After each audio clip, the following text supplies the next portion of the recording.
Podcast, TruthSeekahs podcast. Buckle up, everyone. We're going to talk aliens, UFOs, ghosts, spiritual and paranormal. From all of the three moons, beyond your wildest dreams. Dead Tony. Nice.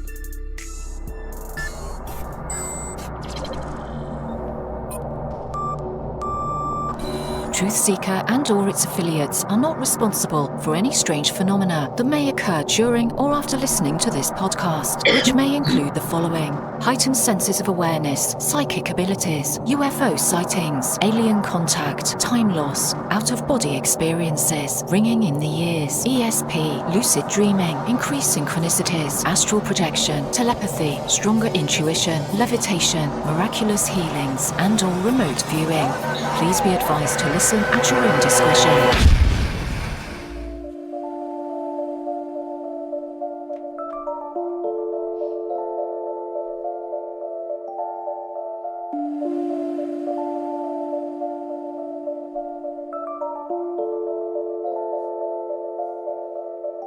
Won't you come and take me away?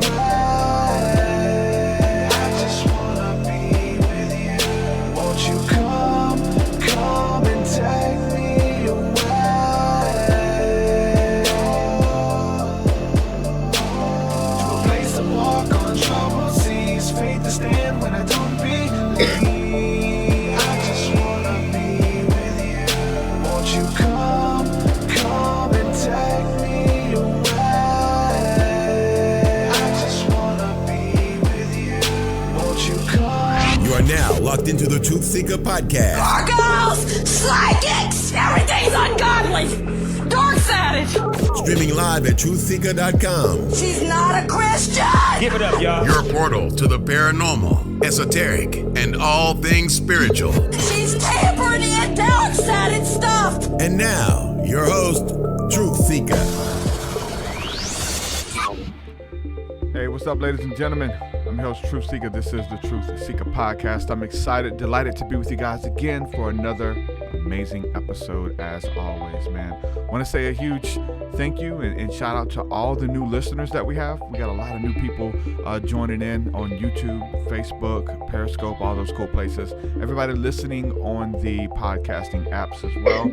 Thank you guys for supporting the work and listening and sharing this podcast out. And you guys are definitely co-creators with this experience and helping me to get it out to the masses. Also, huge thank you to all the Patreon supporters. This is a listener-funded, supported show. Couldn't do it by myself. Thank you guys for believing in the work. And I give a shout out to some of the latest patrons within the last week or so. Shout out to Abigail Squires, Natani A.G., Cody Richardson, and Devin. If you'd like to support, please go to patreon.com/TruthSeekah. There you get access to my entire discography of music, which is 200 plus songs. You also get access to our Thursday night School of the Mystics, which is the community aspect to what we're building here. We do guided meditations and ascensions and just join in for discussion, prayer, breath work, a bunch of really cool stuff. So if you're looking for like-minded people, definitely check us out. There's different levels of giving, different tiers. You get a bunch of really cool stuff.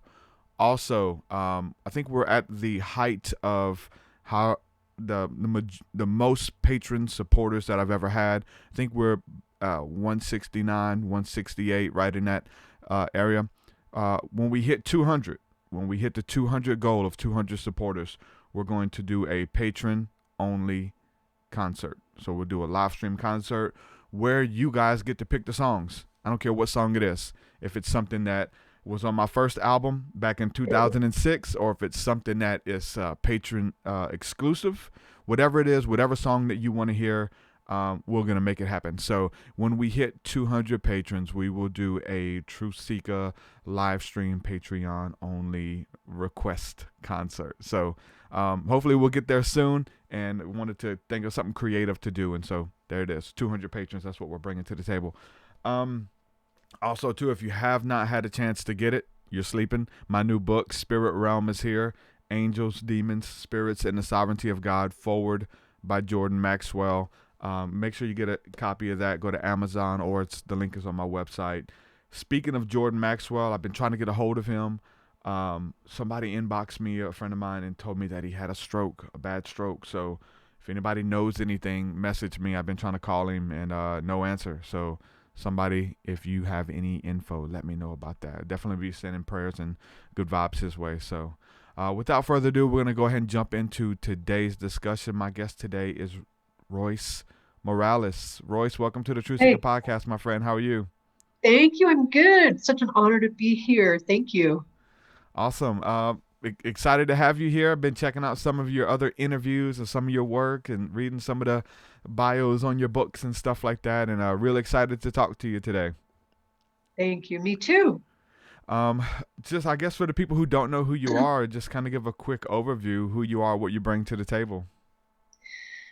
Well, I have a hard time coming up with a title for myself, but excuse me, I guess I'm a spiritual teacher, for lack of a better title.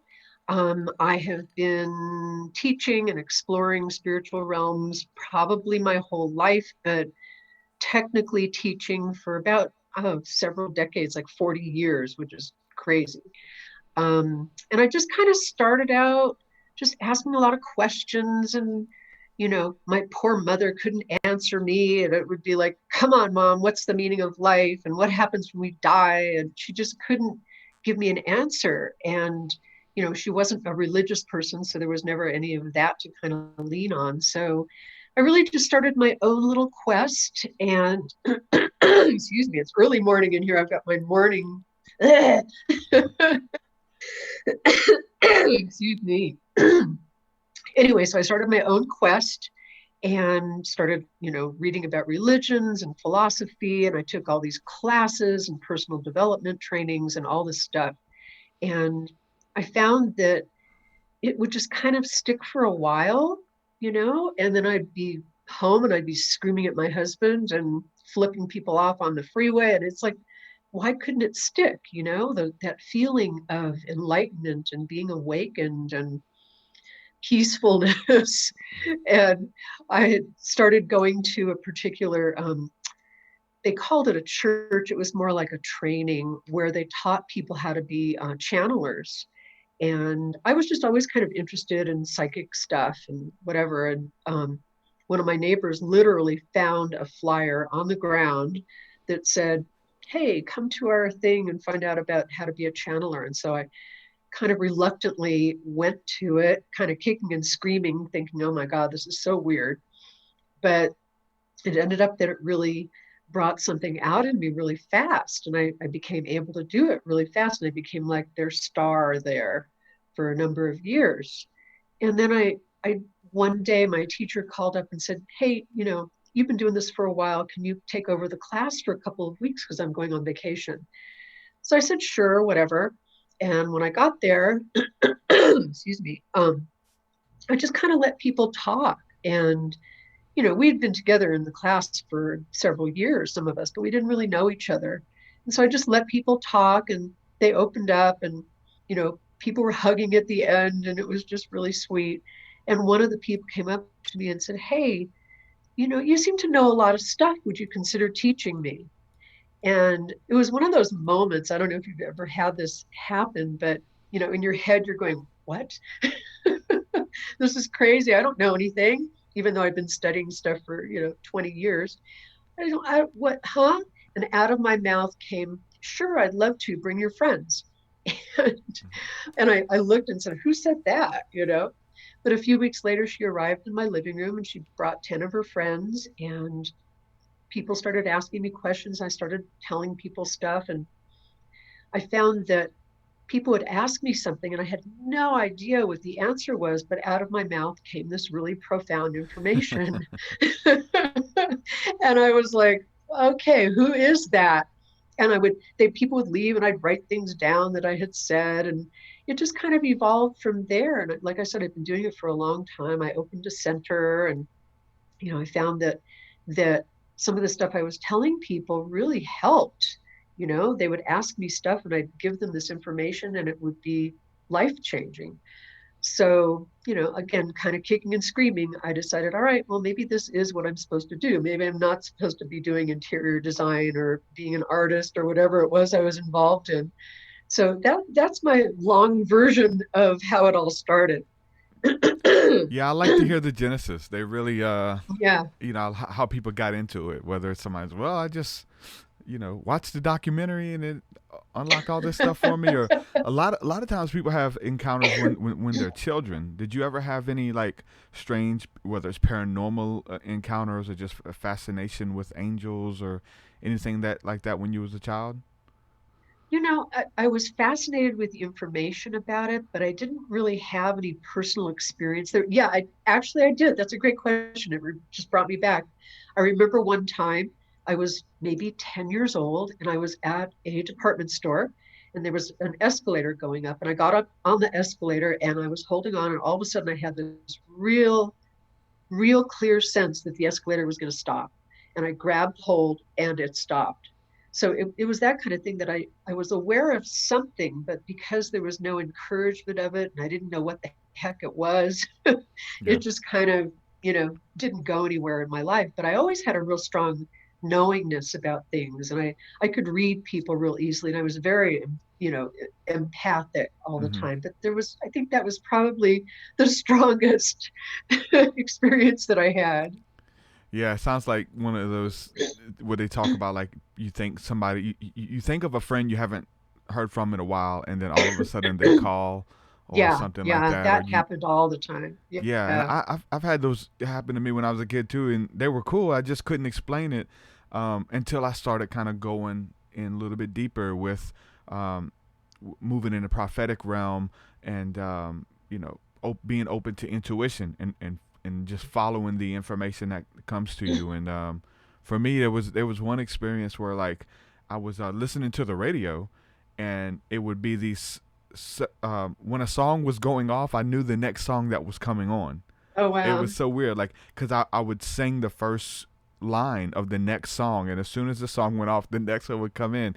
And for me, that's an experience when I'm listening to an album. When you listen to a CD, they have all the songs in order, so you kind of know what the next song's gonna be and stuff like that. So I was listening to the radio when that was happening, and it kind of spooked me so much so I ended up calling the radio station asking like, do they have a certain rotation every day? And I'm just learning the rotation, and just kind of that same kind of experience. And they were like, no, we play them different every day. And I was like, oh wow, just Wow. trying to figure out, was there something to it? And um, it was a Christian radio station, and I told her what song it was, and she's like, well, maybe the Lord's trying to tell you that you need joy, because it was something about joy in the songs. And Wow. but just little things like that.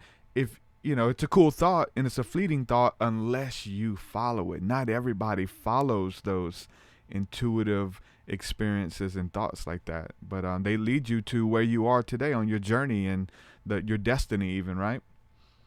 Yes, yeah. And I'm one of those people that if I don't have a, pie in the face, I don't listen. And I've learned through the years that I just have to. If I don't listen, everything falls apart. So yeah, yeah, it's really important to listen. That's great. Yeah, you were attuned, so to speak, tunes. Do you think that that's something that everybody can tap into, or is it just special people? Can everybody, like, if somebody was like, you know what, I'm gonna try this, could they, learn how to sharpen their psychic senses, their intuition, their empathy, being empathic and things like that, or is it just for a chosen few? Um, I personally believe that everybody has that capability, but I don't think everybody is really necessarily on that path. It's kind of like being an artist. Everybody can be creative, but not everybody is supposed to be an artist. So, yeah, and it is something you can learn. It's a skill, it's a sensing that you can tune in on because, a lot of times we don't realize that that's what's going on, you know? I mean, I certainly didn't know until I took those classes and developed that part of me. And I realized then that, yeah, there were a lot of times that I was attuned and I just didn't know it. So, yeah, I think definitely, yeah. But like I said, not everybody's supposed to be doing it. Yeah, I get you. Not everybody's supposed to be doing it. What when you say doing it, like an artist and painter, everybody can paint, but maybe doing it is like a full time painter. Maybe you Right. are intuitive and you can use these abilities and psychic expressions and things like that. But whether it's being a full time job or becoming a healer, those kind of things, um, I think that the majority of us have had experiences. A lot of us brush them off as just our imagination, like myself. Oh, that's just Yes. me reading the songs. But but following it, not everybody's going to follow it. The Bible, there's a scripture in the Bible says, many are called, but the chosen are few. There's only going to be a few Right. people who actually ask the bigger questions and follow this. For me, I feel like this is something that from like antiquity that we knew. Like we all operated in different degrees in our spiritual abilities or astral travels or, different sacred worships and things like that that's been forgotten by the Western culture and Western world. Really has, yes, sadly. And I think people are starting to get back in touch with it. And it's, Yeah. you know, and when anything is kind of brand new, it gets all over the place. And there's, people saying all kinds of weird things Yeah. and people doing weird things with it. But I think it's going to balance out. I really do. But, in my case, a lot of the stuff that I would ask my mom, she would just kind of slough off and she'd say, oh, that's just your imagination, like you said, or that you're just a kid, I can't. Yeah. So there's that kind of thing too, that it's not really supported in our family or in society. So, it's important to take that step and value when a child asks a question, or value when somebody says, oh, I just had this flash that there's going to be the elevator stopping. So yeah, it's important. Yeah, yeah. My mom, she kind of confused us a little bit because we grew up in the Bible Belt, and so there was just a form of religion, even though she wasn't religious. It's just kind of how you're raised and with God and Jesus and those things. And so, when we would do something bad, she'd say, "Y'all better watch out. The devil's gonna get you." But then she would change it out and sometimes say, "Watch out, God's gonna get you." So Oh, wow. sometimes it was God punishing us, and sometimes it was the devil punishing us. And for us, it was like trying to put like who's punished? Is it the devil trying to get us, or is God? Like which one? Kind of confusing you. Yeah. Taught that they're Yeah. separate. It could have been worse. It could have been, oh, watch out, when your dad comes home. Well, you know what? I didn't Yeah. have a dad, so boom, that's Oh, where there you God go. and the devil comes in Ah, to they be the took the guard. place. Yeah. Yeah, the disciplinary. Yeah. Yeah. For sure. Yeah, I mean, training and catering to those questions that people have, and I think movies. We've been talking about that a lot lately. Movies and stuff kind of bring that out of people. Whether it's in your DNA and it sparks this weird remembrance while you're watching a movie, like kind of having a supernatural encounter. Has there ever been any of those movies that did that for you? Like, I mean, there's been like UFO movies or Close Encounters of the Fifth Kind. I mean, Avatar. So many movies that like people are having spiritual awakenings watching these movies. It's very true. I've because I was so involved in all of it, the movies were just kind of validating Mm-hmm. what I already sensed and knew. But Yeah. what did trigger me, and I remember this so clearly, I was a little kid. My mom used to take me and drop me off at the library because I loved to read. And I would go straight over to the books about Native American cultures and Native American stories. And I just couldn't get enough of it. And I found later on, as I started to delve into my past lives, remembering who I was and, the whole history of my existence, I found instantly that I was getting in touch with a lot of Native American incarnations, and at first it was kind of like, wow, am I remembering that because I read all those books? Or did I read all those books because I wanted to remember? So yeah, and it's very different than reading, obviously, getting in touch with a past life, but it was that kind of an awakening for me. Yeah. Yeah, it consciousness. Everything comes back down to consciousness, and maybe even like those books kind of give you a framework to be able to believe those things that are true. And there's other That's books true. that you probably haven't tapped into or read yet that are still going to expand your framework. And whether it's those people who don't read books, they watch movies.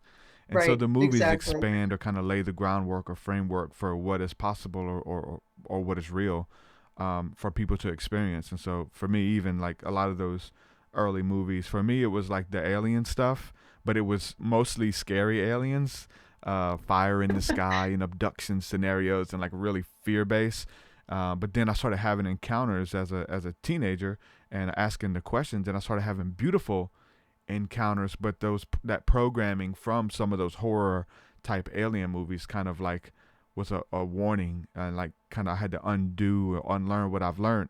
And many people, whether it's UFOs or aliens or even just spirituality coming from a religious paradigm, you have to unlearn everything so that you can move forward in the truth of what you're encountering, you know? Yeah. You hear that bird? Yeah. He's going, yes, yes.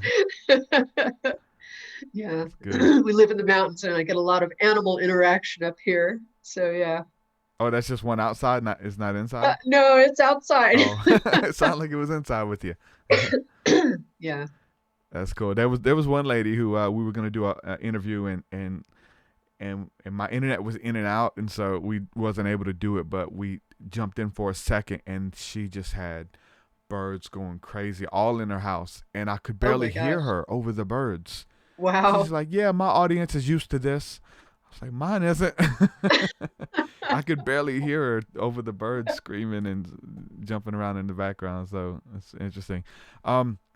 So how did you begin helping people navigate through spirituality? What are some of the techniques that you're doing? Is it going into meditation? Is it just kind of getting in that special place and offering intuitive information, that those words that just come out that seem to be like magic? Like, what are some of the things that you do to help people? Well, it all kind of started back to what I was referring to before, when these people arrived in my living room and they were asking questions, and I started giving out spiritual information, things that I had learned through all of my years of delving. But it was kind of like, okay, great. Well, we need to be loving and we need to be this and we need to be that. So how do we get there? And so I said, well, and out of my mouth came this answer that basically explained how to resolve the blocks and the fears and the belief systems that were getting in the way. And so instead of just saying those words, I said, okay, well, let me demonstrate. I had no idea what I was doing. I said, let me demonstrate. And I picked one of my students and I said, okay, close your eyes. And I talked her through an inner process that became literally how I assist people. It's a process that helps you go back and it helps you locate very specific incidents that were programming incidents. And this can be in this life or in past lives or wherever, between lives, alien lives. Mm-hmm. So I help people do that. And what happens with that is that they're able to release those blocks, not only release them, but just to understand what that particular incident did in terms of shaping their life. I shouldn't do interviews at 8 a.m. Anyway, so they started to delve into that. And what came of it was, not only releasing blocks, but understanding their purpose in being here, understanding who they really are, becoming more authentic, becoming more in touch. All of these things started to happen just from doing this work. And through the years, I've probably done thousands of this work, this type of work with people. And it's changed lives. It really is. But I do find that it goes deep, so a lot of people aren't willing to do it. And a lot of people aren't supposed to be doing it. But the results are absolutely phenomenal. They really are. And I encourage, if I can do a little, selfish plug here, I encourage people to get in touch with me so we can do this together. I've been doing it in classroom situations with small groups for years. And then with, the advent of all of this easy way to do it, distance and remote, I'm doing a lot of remote inner journey work with people. So it's really awesome to do it that way. It works just as well. That's awesome. So would you if you was to do a group session, what would it like? How would you lead that? Would it just be kind of going in and identifying those fears and those blockages through like a guided meditation? How do you facilitate that for people? Well, it's information first. I talk a lot about how we get programmed. I divide our consciousness into various aspects. One part of us I describe as the fear-based, primitive, programmed part. And then I talk about that and how all of the programming happens and, how to tell if you're kind of in a programmed situation or a reactive situation, certain signs to look for. And then I talk about the other part of us, the spiritual, the soul, the, the higher consciousness, whatever you want to call it. And I talk about how that feels. Then we do the work to get there. I don't just give out concepts. I don't just say, yeah, well, this is how it's supposed to look, and someday you'll get there. It's like, no, this is how you get there. So it's very step by step, and a lot of information, a lot of downloads to think about and apply to your own life, a lot of homework and observation steps that I give people. It's very empowering. Is it something as easy that can be done in one session, or is it something that may take weeks and multiple sessions for somebody to kind of work through?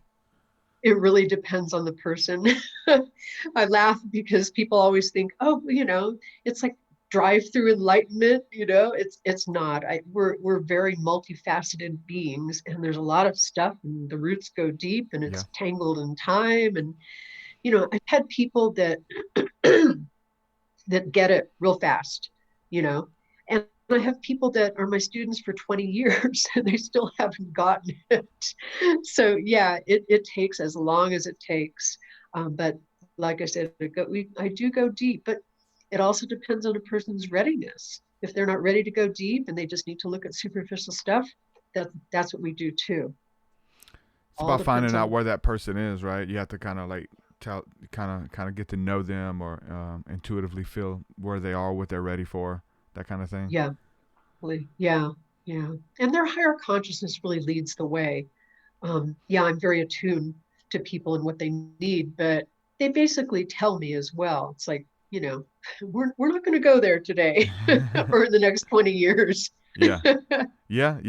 I mean, being open and authentic, and this isn't to throw shade or anything, but I had some friends over last night and we were getting into some prayer and stuff, and I was joking about their smoking habits or whatever, and they're like, yeah, I prayed and God wouldn't take it away from me. It's like, you're not ready to give it up. Like, when you're ready, you create this reality. You can give it up if you don't want it no more, but it's serving you in some way. It's some form of comfort. So don't blame God for your not taking away your, just drop smoking. It's one of those things where you have the power to do it. And there's a lot of people, but I told them also, smoking is something that is like external and everyone can see it. We all have our own internal struggles and our own addictions and things that people can't see. The smoking and different things that are on the outside of us, then everyone gets to see it, that this is what we're doing. But most of us have things that, whether it's judgments or fears or flaws or not taking that risk or those next steps to walk into our destiny. For me, I look at the allegory from the Bible, like in between the wilderness and your promised land, there's giants that you have to face. And so those giants are fears and insecurities and addictions and hurts and traumas and things. So really having to deal with those things with resources, with tapping into our spiritual abilities and spiritual healing and alignment, and being open and honest about your own journey. That's why I want to know your journey. Being open and honest about that, it really helps people feel more comfortable in their skin and take those steps and do what they're supposed to do. So I really love having these conversations and being open and honest and authentic and hearing like what works for other people. And you start finding like similarities within the stories. There may be people and faces and things like that change, but as far as the essence and going through to do the inner work, it's the same, matter Jew, Greek, Christian, Muslim, no matter what you are, it's all the same. It's the human experience and going deep within the soul to minister to those wounds in different ways. Yeah. And it's somebody was talking to me the other day about the fact that, I've got a very addictive personality. And I said, everybody has an addictive personality. It just shows up in different forms, you know? I mean, I've worked with a lot of students that, it's like, well, I'm not addicted. I don't drink and I don't smoke and I don't take drugs. But then they discover when they go deeper that it just shows up in different ways. So, I talk a lot about mirroring. That's my claim to fame. I'm going to put that on my headstone. That people understood mirrors by the time I die. But anyway, I talk about mirroring and how everybody is a reflection of something that we're in denial of about ourselves. So if somebody drives you crazy about a particular thing they do or what they've said to you, or maybe they're, smoking weed or whatever, they're showing you a part of yourself that you're in denial of. They're showing you something that you have suppressed about yourself that you need to see. So if somebody pushes your button or triggers you, or causes a negative reaction in some way, there's something about yourself, and it's always accurate. Nobody likes that concept when I talk about it, but it's always accurate. Yeah. What Yeah. is the quote? The in La Kala Shalakin or whatever. I always mess it up. In Lakesh, I am another you. You are another me. Everyone Yes. is an extension, or like you said, a mirror of yourself. Yeah. And for Yeah. sure, like I started learning that early on, and that was a huge principle. Yeah. That everyone would. So I mean, treat people how you want to be treated. Right. Because you do, Yes. because you are treating yourself when you lash out or you judge or gossip about someone. All of those things are reflections of ourselves. Of what gossip is definitely like a reflection of insecurity. That I have to Yeah. tear that person down so that I look better. The majority of the time when we defame someone's name, it's so that we can look better, or whoever we're trying to promote can look better. So we tear that person down to kind of build this one up. So identifying that and being consciously aware that, of why am I doing this? Why am I lashing out? Why am I insecure? Why do I get upset? It helps us to treat people better. It really does. And, the golden rule and, all of the stuff through the scriptures in the Bible and stuff like that, like they start to make more sense. Why you need to treat people, because you're in turn treating yourself in these ways. And many people offer healing and forgiveness to other people, but they don't offer that same healing towards themselves, and Yeah. they won't forgive themselves. Yeah. Yeah. So yeah, I talk about people being mirrors, and they're the best teachers that we've got. But like you said, it's all about consciousness and awareness. If you go through life and you're constantly pissed off and you're always blaming others and, feeling like a victim, you're never going to see those mirrors. It's really taking a step back and going, okay, why am I gossiping, like you were saying, or why does this drive me crazy, or why do I want to, kill people or whatever. So there's something about ourselves that this particular situation is giving us a gift of, an awakening of. Let me ask you this: when you when you're tapping into these, I don't know if you want to call it energies, or you're getting these downloads, or just speaking off of intuition, do you think that you're reading the person's auric field? Do you think that it's just an inner knowing that it's intuitive, or do you think that you're channeling like something, some entity or some angel or something's giving you the information for that person, or is it just something intuitively that you have that's part of your genetic makeup? I think it's all of the above, really. I know in the beginning when when I first started teaching, a lot of it was coming from external sources because, like I said, I'd look around and go, who said that? But now it's kind of more internalized, and I just trust what comes out of my mouth. And I know that I'm kind of channeling myself, so to speak. But a lot of it, like I said, is based on intuiting and reading and feeling what the other person needs as well. So yeah, it's all of the above.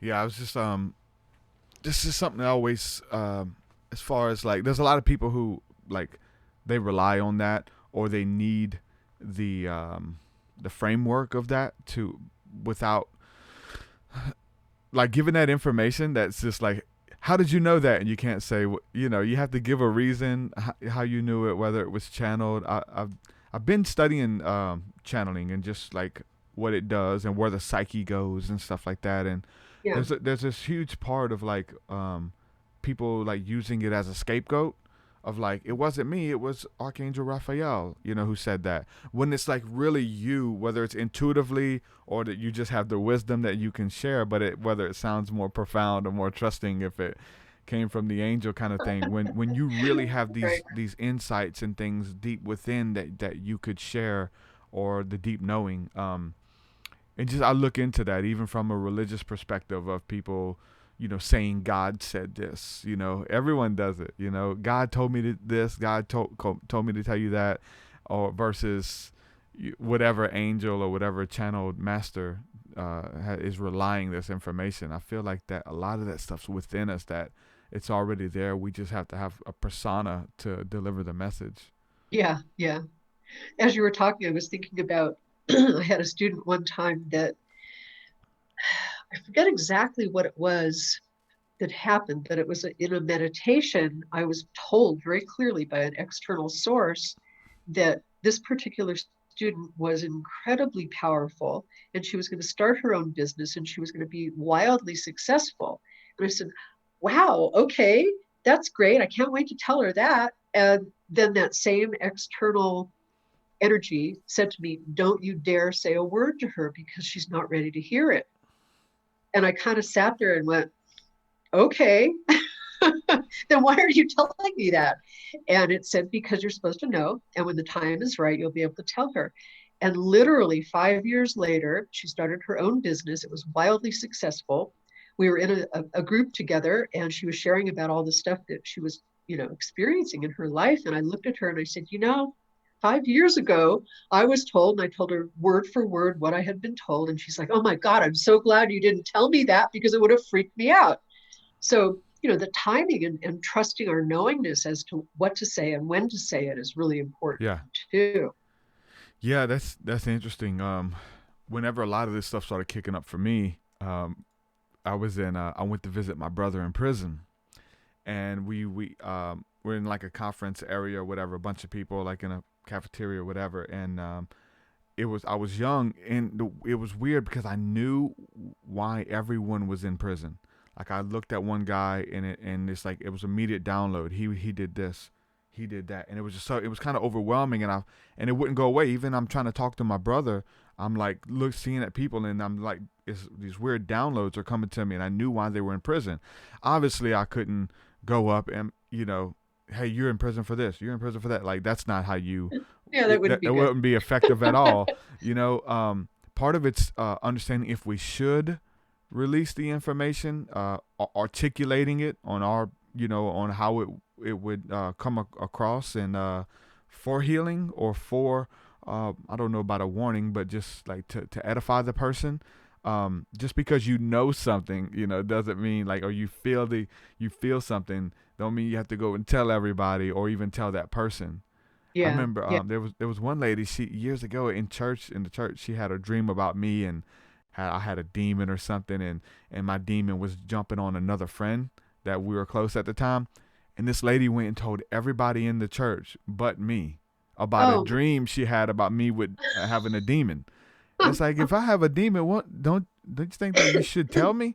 Like, even if that was legit, which I don't think it was, but if it was, like, what's that going to do? Just warning people to stay away from me versus like coming and telling the person that, if you really want healing or want that person to, like, get rid of it, you're like, you need to tell them or whatever, so there's etiquette when it comes to this stuff too, right? Spiritual etiquette. Yes. Yeah. There's your next book. Spiritual etiquette. For sure. Yeah. I've been talking about that. There's a bunch of etiquette. Yeah, for sure. Ways, like do's and don'ts, pitfalls. Right, And exactly. But see, if you don't have nobody to teach you, then you just got to learn from your own experience. Yes. You're not in a safe environment, and that was one thing too that I will say, that when we did get into a lot of this stuff, and I was in church going through having this awakening, and we found but the church didn't really want to deal with it, but I found another group outside that were having home meetings, but they were Christian, and they would explain it through the Bible and dream books and tell you how to interpret your dreams and stuff like that. And we had a safe environment to come together and learn, and even to practice. Like, we would break off into groups and try to get things for the person and try to relay it and articulate it. And we'd see visions, and we didn't know how to share it. So for me, like, those memories of that they changed my life, and I want to pay that forward for other people, to give them some type of framework on how to operate in this stuff. Because when you leave it just up to the individual, obviously you're going to learn, and Spirit has a wonderful way of working all things out for your good, but it could be overwhelming. And I think Yeah. podcasts like these of us just having the conversation really go a long way.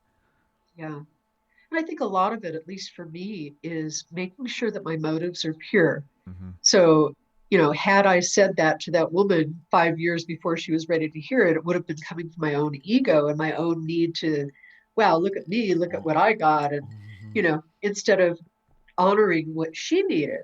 So that's a really important aspect of anything we do, is just checking in, checking our motives. Where am I coming from with this? So, yeah.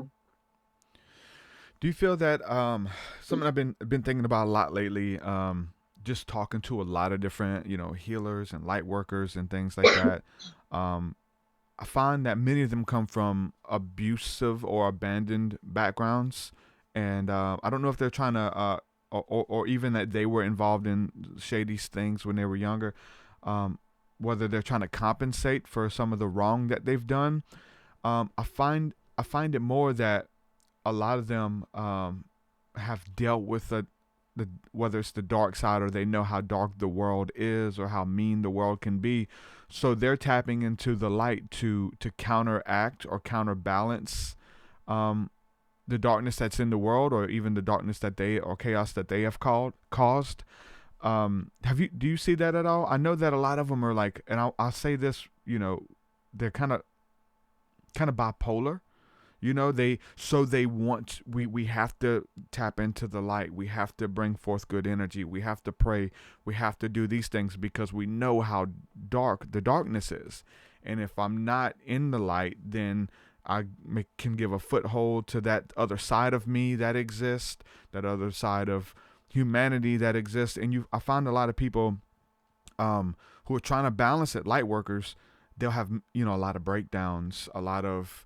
Yesterday, even there's a psychic guy he's over a group with over 100,000 people in it on Facebook, and he just went live screaming and crying and cussing everybody out, and he was having a breakdown on Facebook Live. And I know people personally who they're loving, light, and healing, but tomorrow they're thinking about taking their own life, and it's just this really light and darkness. Do you see that in a lot of the light workers and healers and things like that? Yeah, I know what you're talking about. Excuse me. But I think what I talk a lot about in my classes is love and fear, and how that's the opposite energy that works in us all the time. And I find that the more love we feel, the more fear comes up in us. But a lot of times we don't recognize it. We think it's something else. But love brings up fear. There's a part of us that doesn't deserve to feel love, and so we sabotage it and push it away. Mm-hmm. So in answer to your question, it would seem like somebody that's working in the light and the healing and all of that stuff, all that positive energy stuff, would probably be affected in a tremendous way by the fear and the negativity, and the opposite would come up in them just for them to be healing it. But another way to look at that also is, okay, my thought just went away. But oh yeah, that somebody that's choosing to be a light worker is somebody that perhaps either needs that healing or has experienced enough healing so that they can assist people. I know that when I first started teaching, my experiences were very limited. I hadn't gone through a lot of pain and loss yet in my life. But as I started teaching more and more, and I needed to get more depth of information, the universe or God or whoever handed me all these situations and said, here you go through this one so you can help other people that are about to go through it. So it was kind of like I would always be 1 step or 10 steps ahead of where my students were ready to get, Mm-hmm. so that I could really help them. Yeah. There's a great story about Gandhi that I love to tell people, that Gandhi was approached by a mother and her son, and the mother said, Gandhi, please help my son. He's addicted to sugar. And Gandhi said, come back in 4 days. So the mother and son came back in 4 days, and she said, okay, well, can you help my son? He's addicted to sugar. And he goes, yes, now I can, because I handled my own sugar addiction. So it's that kind of thing. We have to work on our own stuff so that we can really purely assist other people. Yeah. Yeah. That's one of the things that I try to help people on. That's like, Like you're empowered to do it. Like you have you like once you go through it, you can help other people get through it as well. You can navigate through the darkness, and because there's a natural empathy that's there. Because like once Yes. you've been through abuse or gossip, and you learn not to do it, or how to help people navigate out of it. And you don't have to. We'll say that too, because a lot of people I would like know people who want to like get involved in dark stuff just so that they can have a story and want to relate to those people. Like you don't have to do that. But I think it's a natural empathy that's imparted to people who have been through things. In the scriptures, it's interesting too because it talks about the anointing, like receiving the anointing from heaven to be a healer, to do the works like Jesus, and God has anointed you with spiritual power and essence and things. And so the interesting thing about the anointing is that it's related to oil, like the anointing oil, which is from olives that are pressed, that you have to be pressed on all sides, and the oil that comes out of the olives is what is going to be used for the healing of the nations, to heal people. So you going through the press and going through the wine press to actually produce that oil, going through it spiritually, physically, mentally, and then still making it out, it's like a stamp of approval that you're still here. And I feel like it increases. Like the more, like you said, the more stuff you go through, the more that, and then even like how you handle that though. Even if you handle it bad, as long as you learn from it, in the end, in hindsight, you're able to help other people navigate through it. Because I think that even messing up, like handling it wrong, when you get through, you're like, hey, don't do this, because I did this and I ran people off. I was fired from my job. Whatever, you can like help people avoid those pitfalls, because when you were going through that pressure, you messed up. But you're able to give them insight on the other side. And also the scripture also talks about the baptism of fire, of being purified in the fire. And like, it's like gold. It talks about the refiner's fire. When you put gold through the fire, it gets hot and all of the impurities come out of it to be pure gold. So all of this, the other minerals and stuff that is not gold, when it heats up, it rises and it comes out. So about going through the fiery trials and being pressed on all sides, like count it all joy. And I think it qualifies us to help people. I think it's God, the universe, kind of like teaching us through practical lessons. I mean, that's how you learn, hands on. Yeah. And I think when you resolve certain things that you've gone through, you can be an incredibly compassionate healer, as opposed to empathic. People always tell me, oh, well, I'm very empathic. But what that says to me is that you're taking on somebody else's emotions, negative emotions, and you haven't resolved them within yourself yet. So to be a true healer, you need to go beyond that. You need to have gone through what they've gone through, yet resolved it, so that you can come from a compassionate place, as opposed to, oh yeah, I feel your pain, and let's say stuck down here together in this pain. Mm-hmm. So yeah, I think that's a really important difference. Yeah. So like I said, like I feel like you know the way out. You can go, whether it's intuitively. I feel like sometimes that's what I do, at least connecting with people. It's like I go there with you and help pull you out, because I know how, like I know the way out. I know how to get out of it. I've been there, and we've been in similar places, and so whether it's from the hurt or the dark stuff, which we have to deal with, but once you come out of there, then I feel like we can go to the heavenly places as well, and I know how to get there because Yeah. I've been there. So I can bring you kind of with me there, Right. whether it's just through practical like do's and don'ts, or really like going within on a deep meditation journey of like, hey, we're gonna go to some really cool places that are really light, and you're gonna receive impartation. You're gonna receive peace and joy when we go in together. So it's really interesting. I feel like if you've been there before, you can take people with you, good or bad, Yes. or pulling them out the darkness or taking them higher with you. As long as you're not saying, okay, well, let's stay stuck here together. So yeah. Yeah, I feel like I always I interview so many people, and I've had so many mystical experiences, and I love hearing about other people's experiences. And so, like, experiences for the sake of just having an experience, I'm not a fan of. Like, I Right. feel like there should be some type of impartation. There should be something that's left there. Like, I'm going to leave my sadness. I'm going to leave my bitterness there.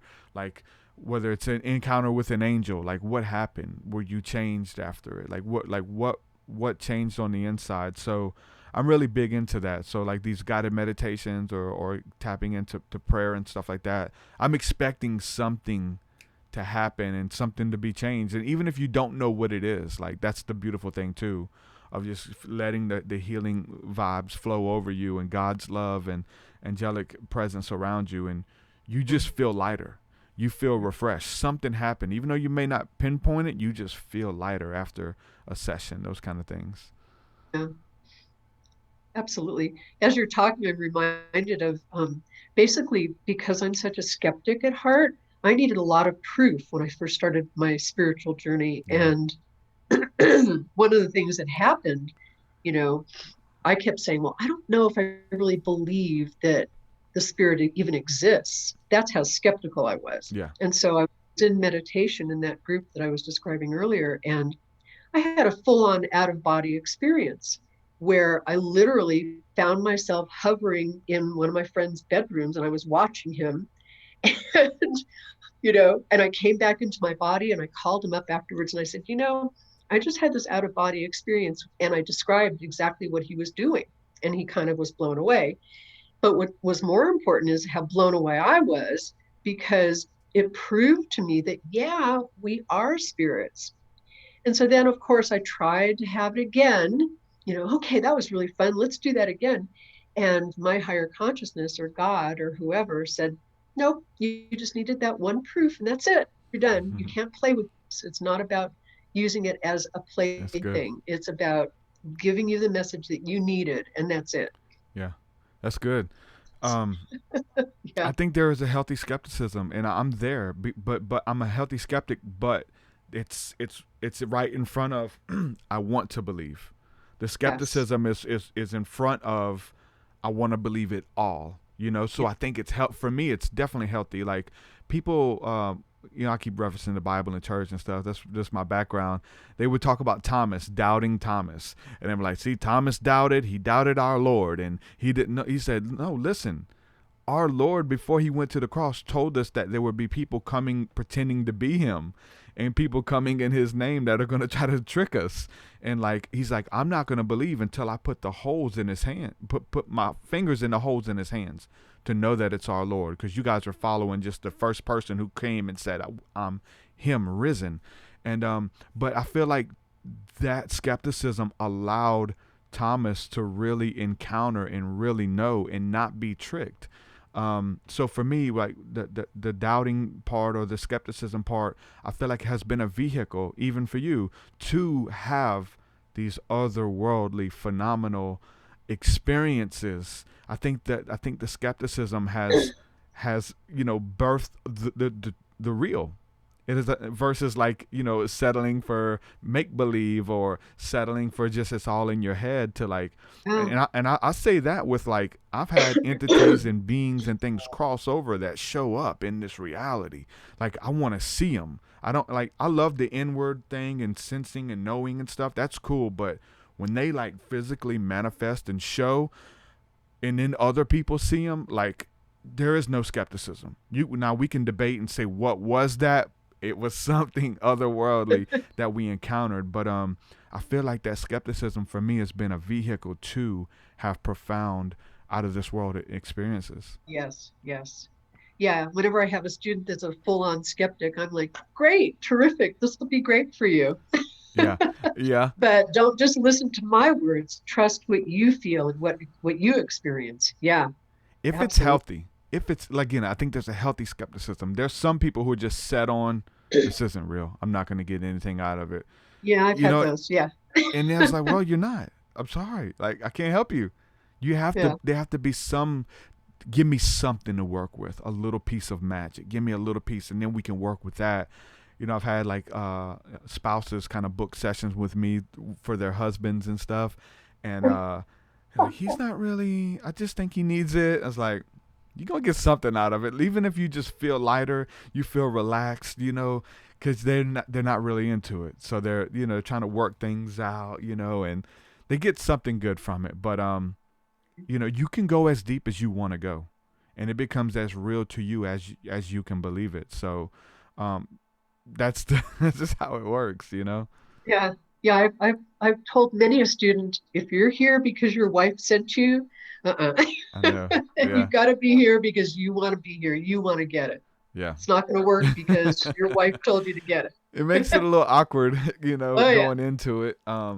But again, like I said, you're gonna feel relaxed. You're gonna feel lighter. You may, um, hopefully you really give yourself over to the process, and if you do, then boom, you're gonna have a breakthrough. But again, some of those people are just kind of set on misunderstanding you, or that it's all fake, or you can't help Yeah. me, or God can't do this for me, or whatever. Again, with the smoking thing, like, God told me he didn't want to take it away. He's like, and you ready to give it up, he'd gladly take it. That kind of thing, but you're not Yeah. ready to give it up, and that's okay too. It's okay. It's all Yeah. good. Yeah. You're not It's ready. true. Whatever you're ready for, it's going to show up for you in the perfect time, in the right time. Everything Yeah. will be made manifest for you. Timing is everything. That's for sure. Hmm. So we talked about, just tapping into the intuition and angelic and higher stuff. We mentioned some of the lower stuff. What are some of the, like, have you had any encounters with the dark side of, whether it's people manifesting that they have dark entities leached onto them through their family lineage, through things that they were involved with, that they did? Have you ever seen any of the dark type of experiences that were like, oh wow, this is scary, and this is gonna, cause coming from the Yes. Christian realm and deliverance ministry and the demons and stuff like that, well, we've seen a lot. It's believing it, and then, you know, seeing stuff manifest. Have you ever had any of that stuff, like exorcism Yeah. type stuff, go on?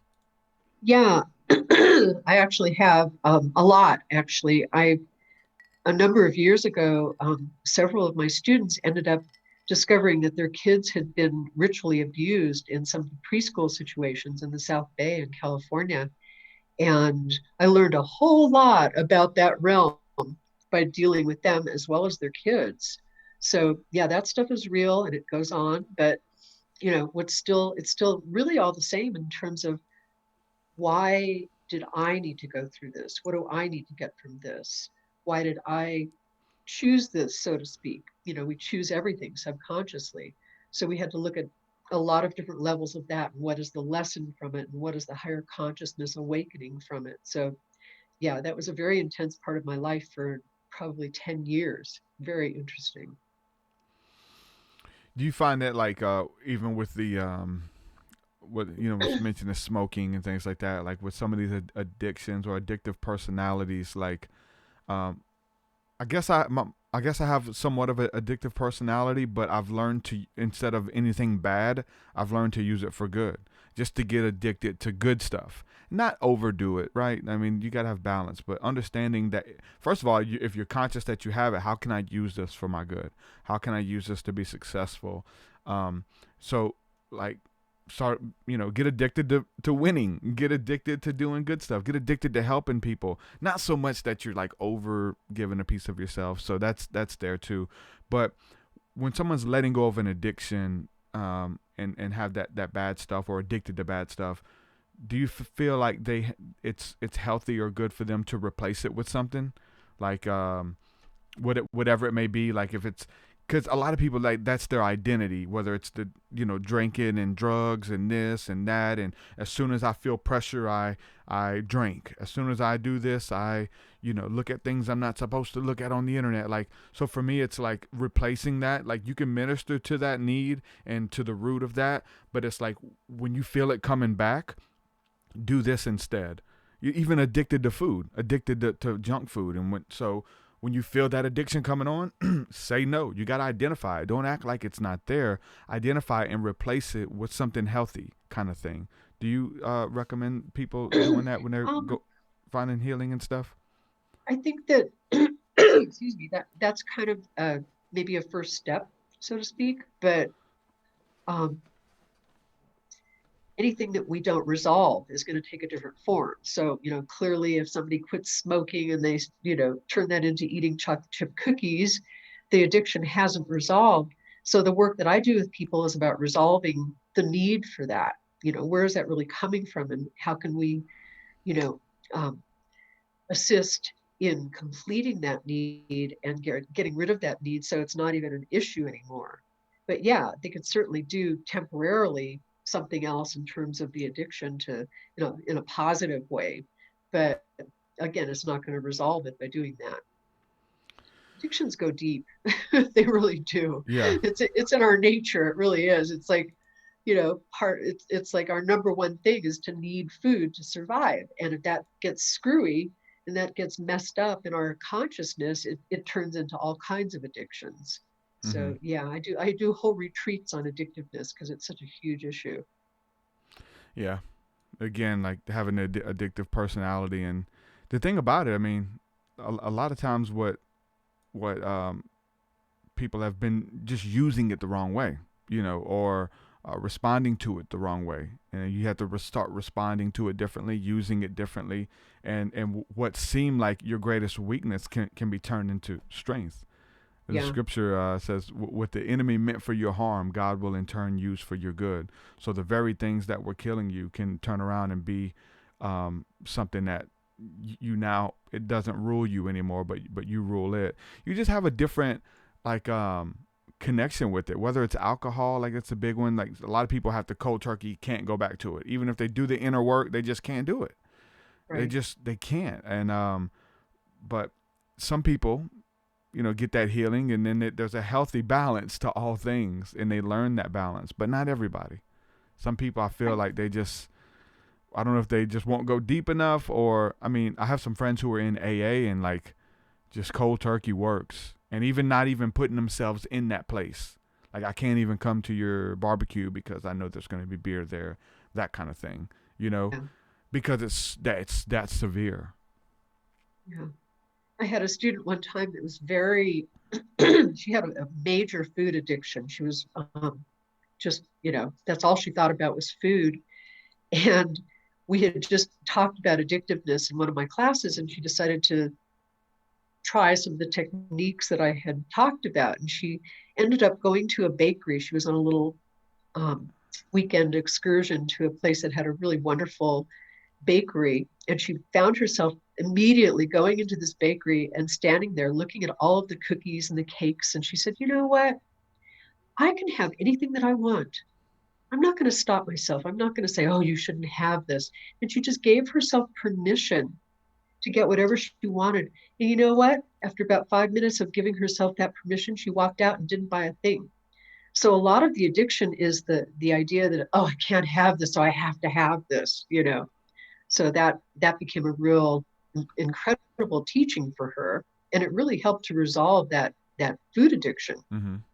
And the fear that it's going to come back and overtake you if you Right. let your guard down. I mean, I remember when I got into church and stuff, and we quit doing everything. I was smoking pot every day and taking pills and drinking every day. And so when I got as far as away from that stuff, and I was into dark occultism stuff too, and this was when I was a teenager, I got out of that, and I literally barely made it out of that stuff. But when it came, I didn't want to be around any of it. I couldn't be around any of it. And if I smelled weed in the area, I would start, like, I had like a little mild panic attack. I got to go. I got to get out of here. And it kind of ruled me with that fear. Even drinking, the thought of me being drunk or the thought of me tasting alcohol, it was so repulsive to me that it was like I like gave it more power than it should have over me.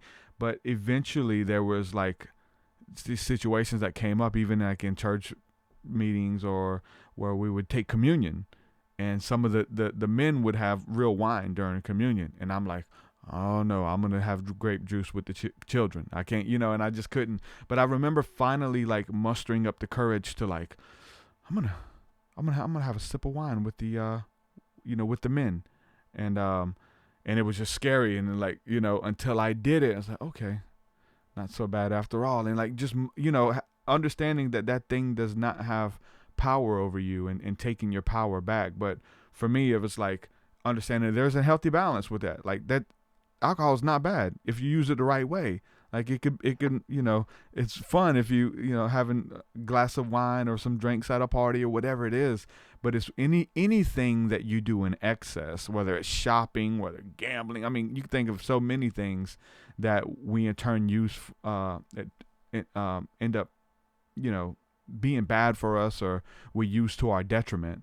And alcohol is just another one of them that you need to show moderation and not abstinence. And that's what we were taught in the church, though. You gotta stay away from it. You can't get it. Like, moderation would have been great for you to teach a healthy moderation kind of thing, Yeah, balance. Yeah. Mm-hmm. Balance with all things. Well, Royce, I enjoyed this conversation, hearing your story, where you are, how you're helping people, and really enjoyed talking with you. Your website is, was it Perfect Awakening? Life Awakening, but it's roycemorales.com. That's Okay. easier to remember. Yeah. Yeah, I went there and I think it forwarded me over. So that's what it Yeah. is. It's a forward URL. Got it. RoyceMorales.com. You got some books. You have some modules and some courses and things there for people to check out. So if you want to talk a little bit about what you have to offer on the website, it'd be cool to do that. Yeah. Well, I'm an author of 3 books. They're all about my teachings. One of them is a kind of fictionalized story about what happened when I met my soulmate and what that really is. What is soulmate love Twin anyway? flame. Yeah, exactly. And that one is called Want, True Love, Past Lives, and Other Complications. And the other is Know, K-N-O-W, a spiritual wake-up call. And that talks very specifically about my teachings and goes into a lot of detail, has a lot of exercises at the end of each chapter, a lot of stories, examples, etc. Gives you a real good idea of what I teach. And then the third one is called Back, Rebirth After Stroke. About 5 years ago, my husband had a massive stroke, and I started posting about it on Facebook, keeping my friends posted about what was going on. But instead of just telling them, the basic, this is what he's able to do and this is what he's not able to do or whatever, not the health diagnosis, it was the spiritual lessons I was getting from his stroke. And at the end of 6 weeks of being in the hospital, several people said, gosh, you should turn this into a book. So I did. And it really talks about any kind of a crisis that you go through and how to look at it in a bit of a different way. It's very empowering. So those are my books. They're all on Amazon. And I have an e-course, and I also have group video courses that I offer. So bring your friends. Let's start a group.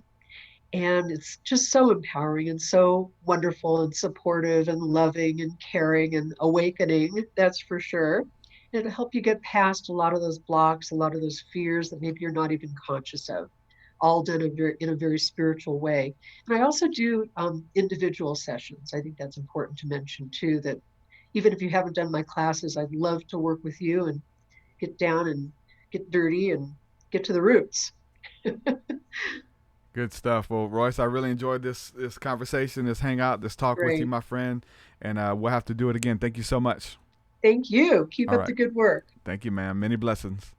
You too. Bye-bye. Bye-bye. Royce Morales, ladies and gentlemen, check out our website, roycemorales.com. Good episode, man. Figuring it out. What's it look like? How do you get to the bottom of it? How do you get help? How do you get healing? And then how do you pay it forward? Again, once you, don't keep it to yourself. Move forward with it. Step out. Many are called, but the chosen are few. Be the few. The proud. Make it happen, man. Pay it forward. People hurting out here. People looking for answers. And so your stuff that you went through, let it not be in vain. May it not be in vain. Use it for your good. The things that the enemy meant for your harm to destroy you will in turn be your greatest strengths, be your allies in the end. Healthy skepticism, like I said, being a doorway to take you on a journey beyond your wildest dreams. With that, I'm going to say peace and shalom, man. Thank you guys for hanging out. Make sure you guys check out the Patreon, School of the Mystics, all that really cool stuff. Remember, 200 patrons, and we're having an online private concert. With that, I'm going to say peace and shalom. We'll do it again. Peace, peace. Your way so much higher than mine, so much higher.